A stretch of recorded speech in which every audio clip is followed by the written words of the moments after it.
జోజో టీవీ. ముసలి నానమ్మ ఆకలి కాకి. ఒక గ్రామంలో ఒక ముసలావిడ ఒంటరిగా ఉండేది. తను తన పెరట్లో కాస్త వ్యవసాయం చేసి ఆ కూరగాయలను బజారులో అమ్మి తన జీవితం గడిపేది. ఒకరోజు తన కూరగాయలమ్మి తన ఇంటికి తిరిగి వస్తూ ఉండగా తనకి తన ఇంటి ముందు ఒక కాకి గాయపడి ఉండి కనిపిస్తుంది. దాని దగ్గరికి ఆ ముసలావిడ వెళ్తుంది. అరే అరే, ఏమైంది? ఏం జరిగింది నీకు? ఎందుకు ఇలా పడిపోయావు? అయ్యో పాపం, లేవు. అలా చెప్పి ఆ ముసలావిడ కాకిని ఎత్తుకుని తన ఇంట్లోకి తీసుకుని వెళ్తుంది. ఆ కాకి దెబ్బకి మందు రాస్తుంది. దానికి తినడానికి రొట్టె, తాగడానికి నీళ్లు ఇస్తుంది. నీళ్లు తాగిన వెంటనే దానికి స్పృహ వస్తుంది. స్పృహ రాగానే కాకి దాని తోక ఊపుతూ ముసలావిడికి ధన్యవాదాలు చెప్పుకుంటుంది. నువ్వు కంగారు పడుకో, నీ దెబ్బ త్వరలోనే నయమవుతుంది. ఇంక నువ్వు చక్కగా ఎగురుతావు. 3-4 రోజులు ఆ ముసలావిడ కాకికి బాగా సేవ చేస్తుంది. ఒకరోజు ఉదయం ఆ ముసలావిడ నిద్ర లేచి చూసేసరికి అక్కడ ఆ కాకి ఉండదు.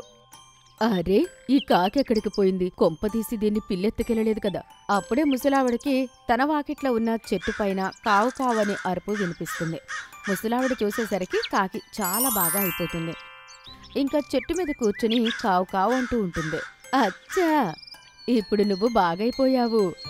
అయితే నువ్వు ఎక్కడికైనా చక్కగా ఎగరగలుగుతావు. ముసలావిడ అలా అనగానే అది ఎగురుకుంటూ వచ్చి ముసలావిడ ముందు కూర్చుని ఇలా అంటుంది. లేదమ్మా, నేను ఎక్కడికి వెళ్ళను. నేను మీతో పాటే ఉంటాను. అరే, నువ్వు మాట్లాడగలవా? అవునమ్మా, నేను మాట్లాడగలను. అప్పటి నుంచి కాకి ఆ ముసలావిడతోనే ఉంటూ ఉంటుంది. ఒకరోజు కాకి బయట నుంచి ఇంటికి వచ్చి చూసేసరికి ముసలావిడ అనారోగ్యంతో పడి ఉంటుంది. తనకి చాలా జ్వరంగా ఉంటుంది. ఆ నొప్పితో తను పడుకుని అరుస్తూ ఉంటుంది. కాకి మెల్లిగా తను కాళ్లతో నీళ్లను తెచ్చి ముసలావిడకు తాగిస్తుంది. నీళ్లు తాగిన వెంటనే ముసలావిడికి స్పృహ వస్తుంది. అప్పుడు కాకి ఇలా అంటుంది. మీరు కంగారు పడకండి, నేను ఇప్పుడే వెళ్ళి డాక్టర్ని తీసుకొస్తాను. ఇంకా కాకి నేరుగా ఎగురుకుంటూ డాక్టర్ దగ్గరికి వెళ్తుంది. కాకిని చూసి డాక్టర్, ఒరే, ఈ కాకి ఇక్కడికి ఎలా వచ్చింది? పంపించేది దీన్ని. అప్పుడు కాకి డాక్టర్ గడియారం తీసుకుని అక్కడి నుంచి ఎగిరిపోతూ ఉంటుంది. ఆ గడియారం చాలా ఖరీదైంది. అందుకే డాక్టర్ ఇంకా అతని పనివాడు కాకి వెనకాలే పట్టుకోండి అంటూ పరిగెడుతూ ఉంటారు. కాకి ఎగురుతూ ఎగురుతూ ముసలావిడ గుడిసె దగ్గరికి వచ్చి లోపలికి వెళ్తుంది. డాక్టర్ ఇంకా తన పనివాడు గుడిసె లోపలికి రాగానే ముసలావిడ అనారోగ్యంతో ఉండడం చూసి, అవునా, అయితే కాకి మహారాజా ఇదే విషయం. మమ్మల్ని ఇక్కడికి ఇందుకే తీసుకొచ్చారా? డాక్టర్ అలా అనగానే కాకి గడియారం డాక్టర్కి ఇచ్చేస్తుంది. తర్వాత డాక్టర్ ముసలావిని చూసి తనని అతని హాస్పిటల్కి తీసుకుని వెళ్తాడు. అక్కడ తనకి బాగా వైద్యం చేస్తాడు. కొద్ది రోజులు మంచి వైద్యం దొరికిన కారణంగా ముసలావిడ మళ్లీ బాగా అయిపోతుంది. ఇవాళ నీ కారణంగానే బ్రతికి ఉన్నాను, నీకు చాలా ధన్యవాదాలు. అలా చెప్తూ ఆ ముసలావిడ కాకి తలపైన ప్రేమగా నిమురుతుంది.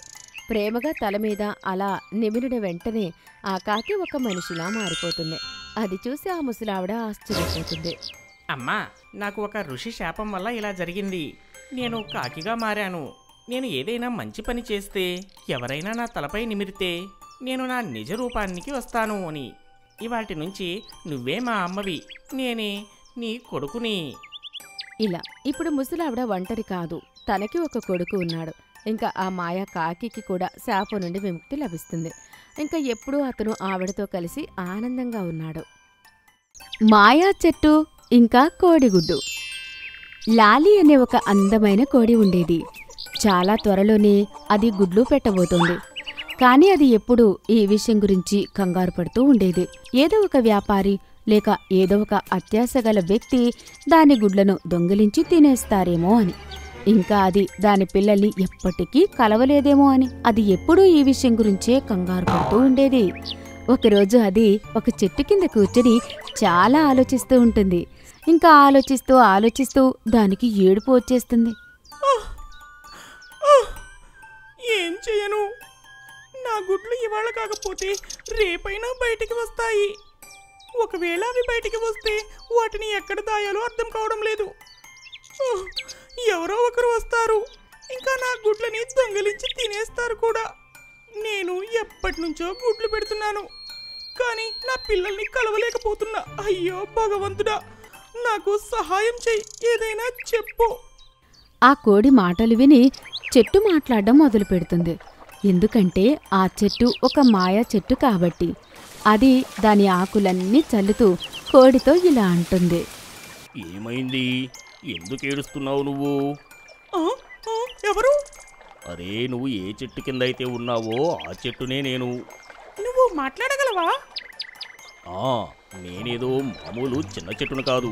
నేను ఒక పెద్ద ఋషి తపస్సు వల్ల వచ్చిన చెట్టును. ఒక ఋషి నా చెట్టు కింద కూర్చొని తపస్సు చేసేవాడు. దాని ద్వారా మాయలు కూడా నేర్చుకున్నాను. నేను నీకేమైనా సహాయం చేయగలనా? కోడి దాని బాధలన్నీ చెట్టుకి చెప్తూ ఉంటుంది. చెట్టు గట్టిగా నవ్వుతుంటుంది. ఇదేమంత పెద్ద విషయమేం కాదు. నువ్వు నీ గుడ్లని నా చెట్టు కింద పెట్టు. నేను ఎవరు వచ్చినా కానీ వాటిని మాయం చేసి కనపడకుండా చేస్తాను. అలా జరుగుతుందా? తప్పకుండా. అయితే సరే, నేను నా గుడ్లని ఇక్కడే పెడతాను. కోడి నిర్ణయించుకుంటుంది చెట్టు చుట్టుపక్కలే ఉండాలి అని. అది గుడ్లను పెట్టిన తర్వాత చాలా ఆనందిస్తుంది. చెట్టు పగలు రాత్రి వాటిని జాగ్రత్తగా చూసుకుంటూ ఉంటుంది. ఎవరైనా ఆ గుడ్లను చూసినా కూడా వాళ్ళ దగ్గరికి వచ్చేసరికి వాళ్ళకి గుడ్లు కనబడకుండా పోతాయి. పిల్లలు బయటికి రాగానే కోడి చాలా ఆనందిస్తుంది. నీకు చాలా చాలా ధన్యవాదాలు. నా ముగ్గురు పిల్లలు చాలా జాగ్రత్తగా ఉన్నాయి. ఇప్పుడు నేను నా గ్రామానికి తిరిగి వెళ్తున్నా. మాయా చెట్టు, నువ్వు అన్నిటికన్నా నా మిత్రుడివి. నేను నీకు రాఖీ కడతాను. చెట్టు చాలా ఎమోషనల్ అవుతుంది. కోడి తన పెద్ద తాడుని తెచ్చి చెట్టుకి కడుతుంది. ఇంకా దానికి సెలవు చెప్పి ఆనందంగా తన ఇంటికి తిరిగి వెళ్ళిపోతుంది. ఆలు ఇంకా కచ్చలుకి ఆలుగడ్డ పొలం ఉంది. వాళ్ళు చాలా కష్టపడి ఆలు పండించేవారు. ఒకరోజు ఆలు ఇంకా కచ్చలు కలిసి పంటలో ఉన్న ఆలు తీస్తూ ఉంటారు. హఠాత్తుగా వాళ్ళకి ఒక పెద్ద మట్టి రాయి కనబడుతుంది. అది మట్టి నుంచి అస్సలు బయటకు రావడం లేదు. ఇద్దరు చాలా కష్టపడి దాన్ని బయటకు తీయడానికి ప్రయత్నిస్తారు. కానీ అది అస్సలు రాదు. గట్టిగా లాగు, గట్టిగా లాగు. బయట నుంచి ఇంకెవరినైనా సహాయం అడగాలి అని అనిపిస్తుంది. నాకిప్పుడు అనిపిస్తుంది మనం పండించిన అన్ని పంటల్లోకెల్లా ఇదే పెద్ద ఆలు అని. నువ్వు సరిగ్గా చెప్పావు. ఇంత పెద్ద ఆలు నేనెప్పుడు చూడలేదన్నా. ఇది నువ్వే పండించావు. పండించింది అయితే నేనే, కానీ దీన్ని బయటకు తీయడానికి నా ప్రాణాలు పోయేలా ఉన్నాయి. అరే అన్నా, ఇది ఆలు కాదు. ఇది అయితే పెద్ద మట్టి రాయి. దీన్ని మనం ఆలు అనుకున్నాం. నువ్వు సరిగ్గా చెప్పావు, కానీ ఇంత పెద్ద మట్టి ఇది ఎలా సాధ్యం? పద పద, దీన్ని పగలగొట్టి చూద్దాము. అసలు దీంట్లో ఏముందో. మిగతా ఆలుల సహాయంతో దీన్ని పగలగొట్టి చూద్దాం. ఆలు ఇంకా కచ్చలు మట్టిని మెల్లమెల్లగా కొట్టి తవ్వుతూ ఉంటారు. దాన్ని పగలగొట్టి వాళ్ళు ఎంత అలసిపోతారు అంటే అలసటతో అవి రెండు అక్కడే నిద్రపోతాయి. అవి నిద్ర లేచి చూసేసరికి ఆ మట్టి గడ్డ ఇంకా పెద్దగా అయి ఉంటుంది. అరే యార్, చూడు ఇది ఎంత పెద్దగా అయిందో. ఇది ఎక్కడి కష్టం. ఇక మనం మిగతా పని ఎలా చేసుకోవాలి? మట్టి ఆలు ఎంత పెద్దగా ఉంటుందంటే దాన్ని చూసి ఇద్దరు చాలా కంగారు పడతారు. హఠాత్తుగా పెద్ద వర్షం పడుతుంది. ఆలు ఇంకా కచ్చలు వర్షంలో నాట్యం చేస్తూ ఉంటారు. అరే భగవంతుడా, నువ్వు మంచి పని చేశావు. అలసట అంతా దూరం అయిపోయింది. పదా అన్నా, మనం డాన్స్ చేద్దాం. ఆలు ఇంకా కచ్చలు హాయిగా వర్షంలో డాన్స్ చేస్తూ ఉంటారు. ఇంకా హఠాత్తుగా కచ్చలు కాలు జారుతుంది. ఇంకా వెల్లికలా పడిపోతుంది. అది ఇంకా కింద పడిపోయి కొట్టుకుంటుంది. ఏమైందన్నా? కచ్చలు దానికి కొట్టుకోగాని దానికి కళ్ళు తిరుగుతూ ఉంటాయి. అరే, ఎలా అనిపించిందంటే నేనేదో పెద్ద బండరాయికి కొట్టుకున్నట్టు. అసలు ఏం జరిగింది? హఠాత్తుగా వర్షం నీళ్లకు ఆ మట్టి రాయి కరుగుతూ చిన్నగా అయిపోతూ ఉంటుంది. ఇంకా లోపల నుంచి చాలా ఆలుగడ్డలు బయటకు వస్తాయి. అవి ఆ మట్టి రాయిలో దాగి ఉంటాయి. అరే చూడు, ఇన్ని ఆలుగడ్డలు మట్టిలో దాక్కున్నాయి. అందుకే ఆ మట్టి రాయి మనకు అంత బరువుగా అనిపించింది. ఇప్పుడు చూడు. ఇద్దరు అన్నదమ్ములు బాగా నవ్వుతారు. కానీ దీన్ని మనం ఇప్పుడు ఏం చెయ్యాలి? చేసేదేముంది, రేపు అందరినీ పార్టీకి పిలుద్దాం. ఇంకా ఒక పెద్ద పార్టీ చేసుకుందాం. అక్కడ ఉన్న వాళ్ళ మిత్రుడు ఇంకా వీళ్ళు ఇద్దరూ కలిసి గట్టి గట్టిగా నవ్వుతుంటారు. కట్టెల గుర్రం. ముఖేష్ ఒక నిజాయితీ గల వ్యాపారి. అతనికి 3 పిల్లలు ఉండేవారు, సోన, గుడ్డు, చిక్కి. ఆ 3 పిల్లలు బొమ్మల కోసం ఎప్పుడూ గొడవ పడుతూ ఉండేవారు. అప్పుడు ముఖేష్ వాళ్లతో ఇలా అంటాడు, బయటకెళ్ళి ఆడుకోండి. కానీ బయటికి వెళ్ళొద్దని అమ్మ చెప్పింది నాన్నగారు. మీరు వాళ్ళని బయటకు వెళ్ళమని ఎందుకంటున్నారు? బయట కరోనా మహమ్మారి ఉందని మీకు తెలీదా? ఇంట్లో ఉండి ఆడుకోవడమే మంచిది. సరే కానీ కాస్త అల్లరి తగ్గించమని చెప్పు. పిల్లలు, ఇంకా అల్లరి ఆపండి, చదువుకోండి కూర్చొని. ఆ 3 పిల్లలు ఎప్పుడు ఆడుకున్నా గొడవ పడేవారు, వాకిట్లో గొడవ చేసేవారు. నీకు ముందే చెప్పాను కదా ముందు ఆట నాదని. అక్క, నువ్వెప్పుడు ఇలానే చేస్తావు. ఈరోజు నేను ముందాడుతాను. మీ ఇద్దరు ఇలాగే చేస్తారు, అందుకనే నాకు అదే ఛాన్స్ ఎప్పుడూ ఇవ్వరు. ఆ 3 గొడవ చూసి ముఖేష్ బాధపడతాడు. దేవుడా, ఈ పిల్లలు ఎప్పుడు మారుతారు? నాన్నగారు, నాకు కొన్ని బొమ్మలు కావాలి. సరే, తప్పకుండా తెస్తాను. మీరెప్పుడు అలాగే అంటారు, కానీ తీసుకురారు. ముఖేష్ వాళ్ళ పిల్లల ఆనందం కోసం మిగిలిపోయిన కట్టెలతో ఒక చెక్క గుర్రాన్ని తయారు చేస్తాడు. దాని కింద చెక్కతో ఊగుతూ ఆడుకునేలాంటి చెక్కని అమరుస్తాడు. అది చూసి పిల్లలు చాలా ఆనందపడతారు. వావ్, నాన్నగారు, దీని మీద నేను కూర్చుంటాను. లేదు, నేను కూర్చుంటాను.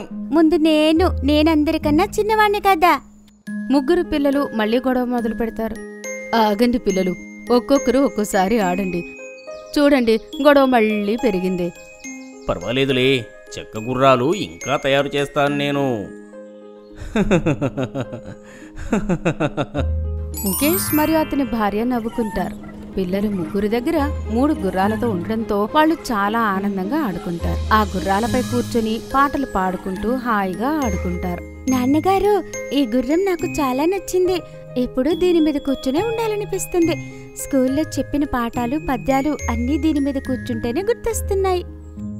ఏమండి, మన కాలనీలో ఉన్నవారంతా మీరు చేసిన గుర్రాన్ని చూసి చాలా మెచ్చుకున్నారు. మీ పిల్లలు ఇంత శబ్దం లేకుండా ఆడుతున్నారు, అసలు ఉన్నారా లేరా అన్నట్లుగా ఉన్నారు అంటున్నారు. ఇంకో మాట, మీకు టైం ఉన్నప్పుడు శీల మరియు మంచు పిల్లల కోసం కూడా మీరు చెక్క గుర్రాన్ని చేసి ఇవ్వండి. పిల్లలు వాటితో ఆడి చాలా ఆనందపడతారు. స్కూల్ పాఠాలు చదవడం పిల్లలకు మంచి ఆటలా మారిపోయింది. గుర్రం ఊగుతూనే చదవాలనుకుంటున్నారు. మీరు ఈరోజు అన్నింటికన్నా పెద్ద మంచి పని చేశారు. నాకు చాలా ఆనందంగా కూడా అనిపిస్తుందండి మిమ్మల్ని చూస్తుంటే. అందులో గొప్పేముంది? పిల్లలందరూ కూడా ఒకటే, వాళ్ళకి నేను చెక్క గుర్రాలు తయారు చేసిస్తాను. ఈ విధంగా ప్రజలంతా ముఖేష్ని చెక్క గుర్రం బొమ్మల వ్యక్తిగా పిలవసాగారు. అలా ముఖేష్ రకరకాల చెక్క గుర్రాలు చేసి మార్కెట్లో అమ్మసాగాడు. పిల్లలందరి ముఖాలపై ఒక ఆనందంతో కూడిన చిరునవ్వు నింపాడు. ఒకరోజు నక్క ఇంకా కుక్క గొడవ పడుతూ అందర్నీ ఇబ్బంది పెడుతూ ఉంటాయి. వాళ్ళిద్దరి గొడవ ఎంత పెద్దగా అవుతుంది అంటే వాళ్ళని రాజాసింహం దగ్గరికి తీసుకుని వెళ్లాల్సి వస్తుంది. రాజాసింహానికి చాలా కోపం వస్తుంది. కుక్క ఇంకా నక్కని ఇలా అడుగుతాడు, ఏమేమిటి? మీరిద్దరూ ఎందుకంతగా గొడవ పడుతున్నారు? ఏమైనది నక్క? నక్క రాజుతో, మహారాజా, నేనేం చెప్పాలి? ఈ కుక్క ఉంది కదా, అది ప్రతిరోజు నా మామిడి పండ్లని తినేస్తుంది. నేను అన్ని చోట్ల తిరిగి మంచి మంచి మామిడి పళ్ళు తీసుకొని వస్తున్నాను. నా పండ్లు మొత్తం అది తినేస్తుంది. అలాంటి దొంగతనం నేనేం చేయలేదని అంటుంది. దాని మామిడి పళ్ళనే నేనే దొంగిలించానని అంటుంది. అయ్యో లేదు మహారాజా, అది అబద్ధం చెప్తుంది. నేనేం దాని పళ్ళు తినలేదు. ఇంకా అదే నేను దాచిపెట్టుకున్న మామిడి పండ్లను దొంగిలించి తినేస్తుంది. ఒక్కటి కూడా వదిలిపెట్టలేదు. నేను దీన్ని పట్టుకున్నాను, అందుకే అది నాతో గొడవ పడుతుంది. మామిడి పళ్ళు తెచ్చుకోవడానికి నేను చాలా కష్టపడాల్సి వచ్చింది. అదైతే నక్క, నేను కుక్కని. నేను మామిడి పండు కోసుకురావడానికి ఎంత కష్టమవుతుంది చెప్పండి? రాజాసింహం ఇద్దరి మాటలు వింటుంది. కాని ఎవరు నిజం చెప్తున్నారో కనుక్కోవడం చాలా కష్టమైపోతుంది. అప్పుడే రాజా కళ్ళు పావురం పైన పడతాయి. ఇంకా రాజా పావురంతో ఇలా అంటాడు, ఒరే చెప్పు పావురమా, ఈ సమస్యకు నీ దగ్గర ఏమైనా ఉపాయం ఉందా? చాలా మంచి ఉపాయం ఉంది. మీరు నాతో పాటు మాయా మామిడి చెట్టు దగ్గరికి రండి. వీళ్ళిద్దరినీ తీసుకుని వెళ్దాం. అక్కడ పాలకు పాలు, నీళ్లకు నీళ్లు అవుతాయి. అక్కడ మాయా మామిడి పండ్లు ఉంటాయి. వీళ్ళిద్దరిలో ఎవరైతే నిజం చెప్తున్నారో వాళ్ళు తప్పించుకుంటారు. ఇంకొకటి, ఎవరైతే అబద్ధం చెప్తారో మామిడి పండు కొరికిన వెంటనే వాళ్ళకున్న పళ్ళన్నీ రాలిపోతాయి. రాజాసింహం కుక్క ఇంకా నక్కని తీసుకుని మాయా చెట్టు దగ్గరికి వెళ్తాడు. అందుకే అది మాయా చెట్టుని చూసి అక్కడి నుంచి పారిపోతుంది. నక్క రాజా సింహంతో ఇలా అంటుంది. మహారాజా, ఇది మాయా చెట్టు కదా, నేను ఇప్పుడే మీకు పండుని కొరికి చూపిస్తాను, చూడండి. మాయా చెట్టు నుండి మామిడికాయ తెంపి నక్క కొరకగానే అది తేలికగా కట్ అవుతుంది. నక్కకి ఏమీ కాదు. ఈ విషయం వల్ల అది రుజువవుతుంది కుక్క చెప్పింది అబద్ధమని, ఇంకా దొంగతనం అదే చేసింది అని. అందుకే మనం అబద్ధం చెప్పి ఎవరి మీద నిందలు వేయకూడదు. అడవిలో కోతి ఒక బట్టలు కుట్టే మెషిన్ షాప్ తెరుస్తుంది. దాని బట్టలు అందరికీ నచ్చేవి. అన్ని జంతువులు వాళ్ల కోసం దానితో బట్టలు కుట్టించుకుంటాయి. ఒకరోజు ఏనుగు దాని దగ్గరికి వస్తుంది.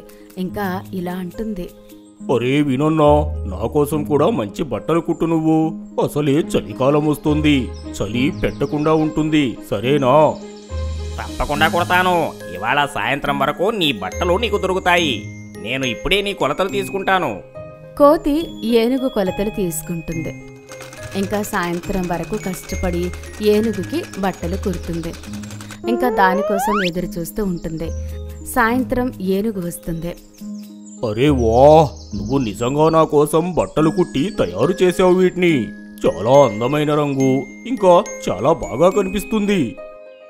నీకొక విషయం తెలుసా ఏనుగన్నా? ఇంత సమయం నాకు ఏ జంతువు బట్టలు కుట్టడానికి కూడా పట్టలేదు. నీ బట్టలు కుట్టడానికి నేను చాలా అలసిపోయాను. ఈ మాట విని ఏనుగు ఇలా అంటుంది. అరే, నువ్వెందుకు కంగారు పడుతున్నావు? నా మీద వచ్చి కూర్చో, నేను నిన్ను అలా అడవిలో తిప్పుతాను. ఇక నీకున్న అలసట మొత్తం తీరిపోతుంది. ఇదైతే మంచి ఐడియానే మరి. కోతి ఏనుగు మీద కూర్చుంటుంది. ఇంకా అది అడవి మొత్తం తిరుగుతుంది. కొన్ని రోజుల తర్వాత ఏనుగు మళ్ళీ కోతి దగ్గరికి వచ్చి ఇలా అంటుంది. అరే కోతి తమ్ముడు, చాలా పెద్ద సమస్య వచ్చి పడింది నాకు. సమస్య? ఎలాంటి సమస్య చెప్పు, నేను నీకేదైనా సహాయం చేయగలనేమో. అది చూడు, నా బట్టలు ఎంత మురికిగా అయ్యాయో. వీటిని నేనెలా ఉతకాలి? నాకు బట్టలు ఉతకడం రాదు. అయితే ఏంటి, నీకు బట్టలు ఉతకడం కూడా నేర్పాలా? అయితే ఏంటి, నువ్వు నా మిత్రుడు కదా. ఈ మాట అని నువ్వు నా మనసు దోచుకున్నావు. ఇంకా పద నది దగ్గరకు. ఇద్దరు మిత్రులు కలిసి నది దగ్గరికి వెళ్తారు. ఇంకా అక్కడ కూర్చుని వాళ్ళ బట్టలు ఉతుక్కుంటారు. ఇక్కడ చూడు, ఇప్పుడు నేను నీకు నేర్పిస్తాను. ఇలా బట్టలు తీసుకో, నీళ్లలో ముంచు, సబ్బు రుద్దు, ఇంకా వీటిని జాడించు. ఇక తర్వాత బట్టలకు ఉన్న మురికి అంతా బయటకు తీసేయి, అంతే. ఇది చాలా సంతోషంగా ఉండే పనిలా ఉంది. ఏనుగు కోతి ఇద్దరు వాళ్ళ బట్టలను ఒక చెట్టు మీద ఆరేస్తారు. ఇది చూడు, ఇవాళ మన ఇద్దరం చాలా పెద్ద పని చేశాము. రేపటి వరకు మన బట్టలు ఆరిపోతాయి. ఇంకా రేపు మనం కొత్త శుభ్రమైన బట్టలు వేసుకోవచ్చు. అయితే మిత్రమా ఇక నుంచి ఒక పని చేద్దాము. ప్రతి ఆదివారం మనం ఇక్కడికి బట్టలు ఉతుక్కోవడానికి వద్దాము. ఇది మంచిది. నువ్వు ఆదివారం సెలవు పెట్టుకో, ఏ పని చేయకు.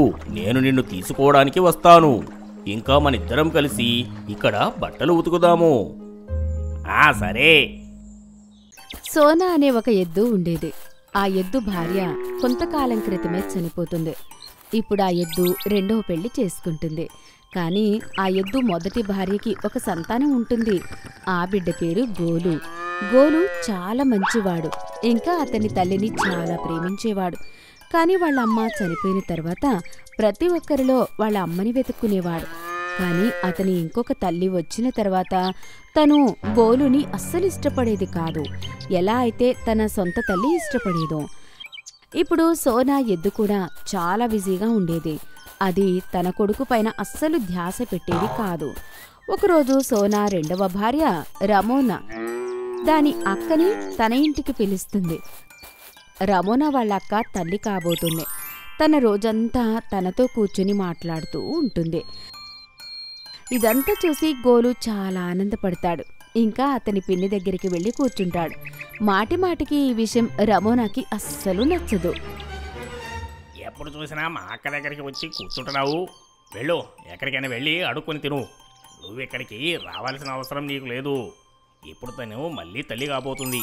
త్వరలోనే మా ఇంటికి ఒక మంచి బాబు రాబోతున్నాడు. నువ్వు అచ్చం మీ అమ్మలాగానే ఉన్నావు. నాకు నువ్వు కాస్త కూడా నచ్చవు. గోలు ఆరోగ్యం కూడా రోజురోజుకి పాడవుతూ ఉంటుంది. కానీ అతని ప్రేమ రమోనా వాళ్ళ అక్క మీద పెరిగిపోతూనే ఉంటుంది. రమోనా వాళ్ళ అక్క కూడా వచ్చిపోతూ అతనికి పాలిస్తూ ఉండేది. ఇంకా అతన్ని బాగా ప్రేమగా చూసుకుంటూ ఉండేది. ఒకరోజు రమోనా బజార్కి కొంత పని మీద బయటికి వెళ్తుంది. ఇంకా అక్కడ రమోనా వాళ్ళ అక్కకి కడుపులో బాగా నొప్పి ఉంటుంది. అరే గోలు, వెళ్ళి చెల్లిని పిలుచుకొనిరా. గోలు పిన్ని మాటలు వినగాని అతని సవతి తల్లి రమోనాని వెతకడానికి అడవి వైపుకు వెళ్తాడు. ఇంకా వాళ్ళ అమ్మని తిరిగి తీసుకుని వస్తాడు. పూర్తి దారంతా రమోనా అతన్ని తిడుతూనే ఉంటుంది.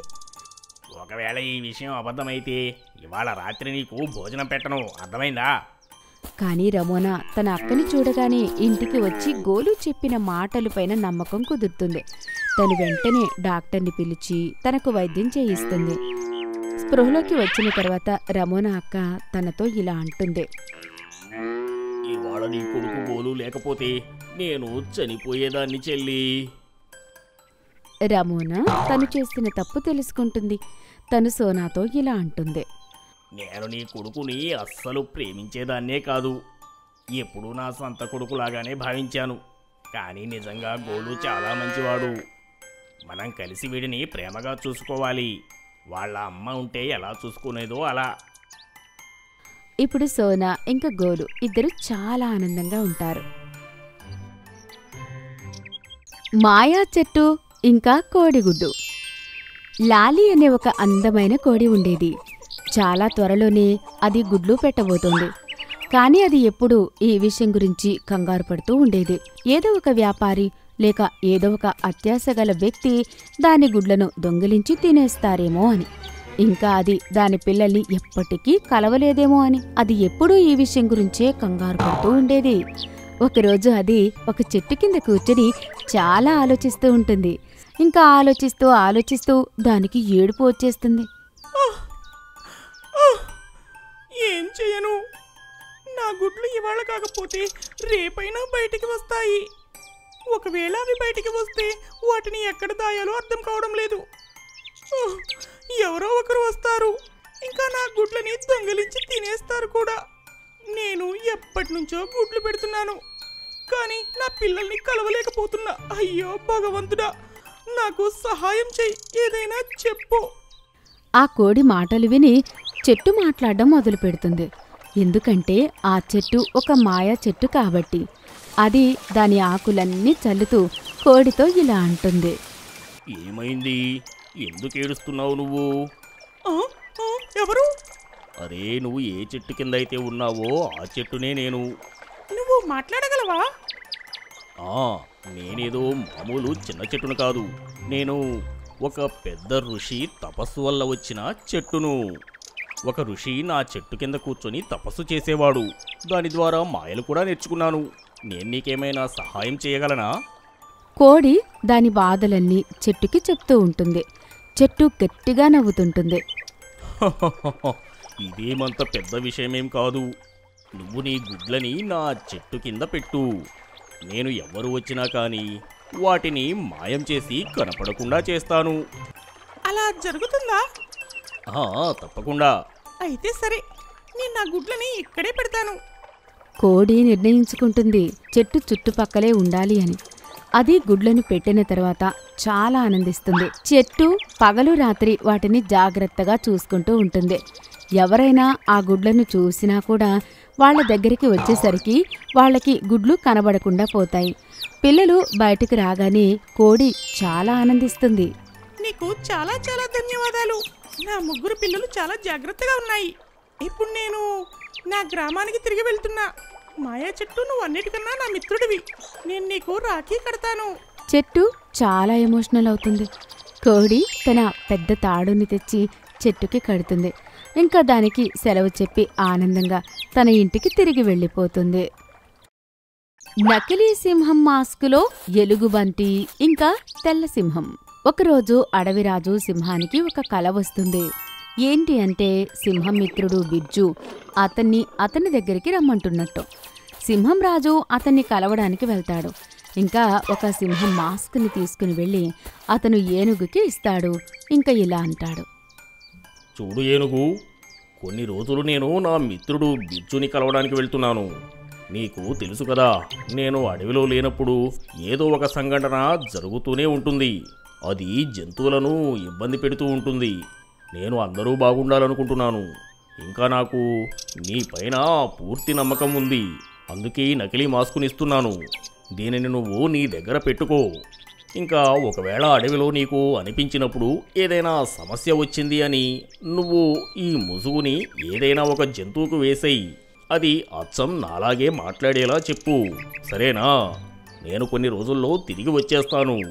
సింహం రాజు అతని ప్రయాణం మొదలు పెడతాడు. ఇంకా ఆ ముసుగుని ఏనుగు చాలా జాగ్రత్తగా దాచిపెట్టి దాని కర్తవ్యాన్ని నిర్వర్తిస్తూ ఉంటుంది. హఠాత్తుగా ఒక తెల్ల రంగు సింహం అడవి మొత్తాన్ని ఊపేస్తుంటుంది. ఏంటి? నేను అసలు ఏమంటున్నాను?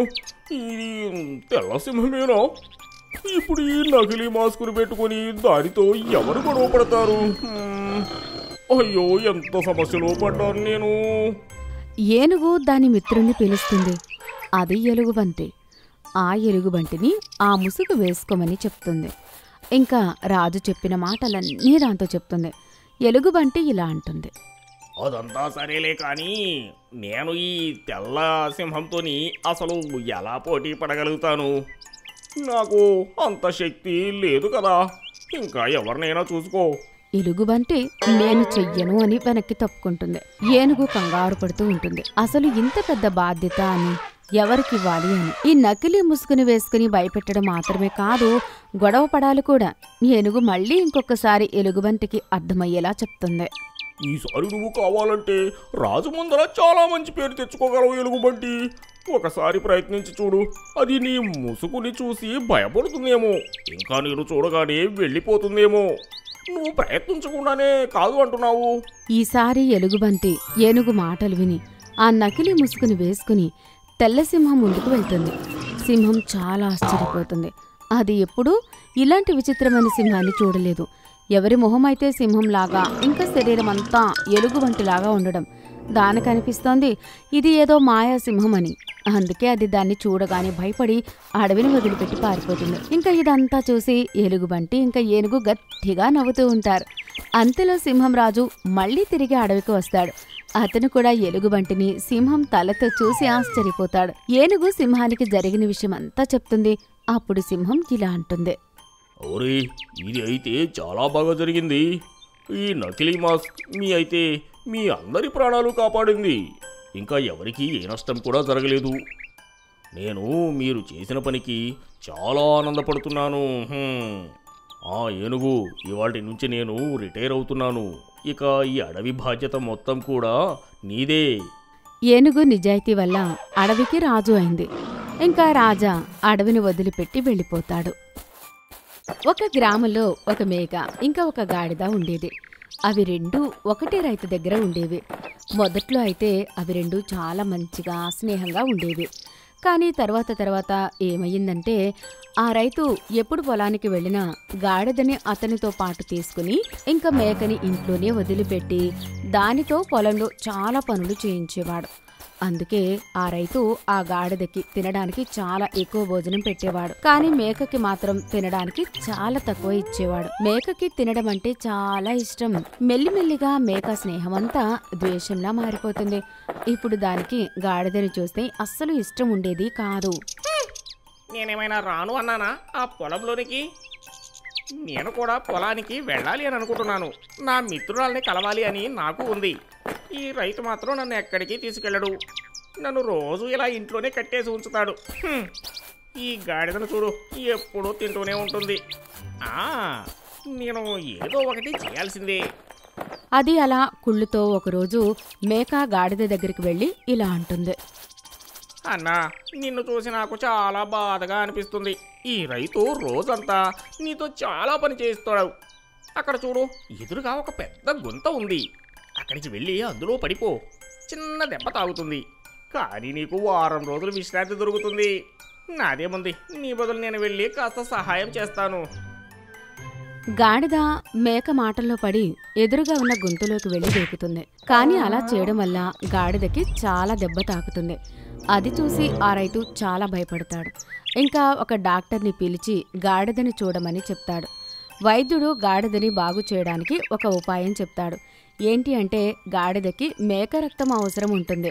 దాని రక్తంతో మాలిష్ చేస్తే గాడిద మళ్లీ ముందులా తయారవుతుందని చెప్తాడు.